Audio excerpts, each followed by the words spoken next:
তো বন্ধুরা, এটা হচ্ছে হংকং। আর হংকং রাত্রেবেলায় কীরকম পরিবেশ থাকে সেটা আমি তোমাদের সঙ্গে শেয়ার করতে চাই। যদিও এই ছবিটা আমার তোলা নয়, আমার একটা বন্ধু এই ছবিটা তুলেছে এবং আমি সেটা তোমাদের সঙ্গে শেয়ার করছি। তো দেখতে থাকো হংকংয়ের রাত্রি দৃশ্যটা কীরকম হয়।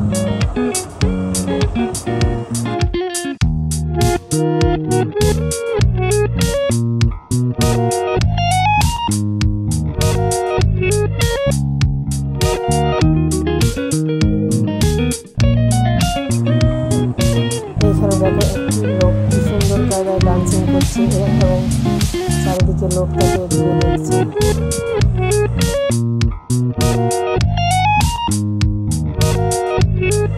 তো বন্ধুরা, এটা হচ্ছে একটি ডান্স ক্লাব, এখানে ডান্স হয়। ভিডিওটি ভালো লাগলে অবশ্যই লাইক দিবেন এবং কমেন্টে জানাবেন।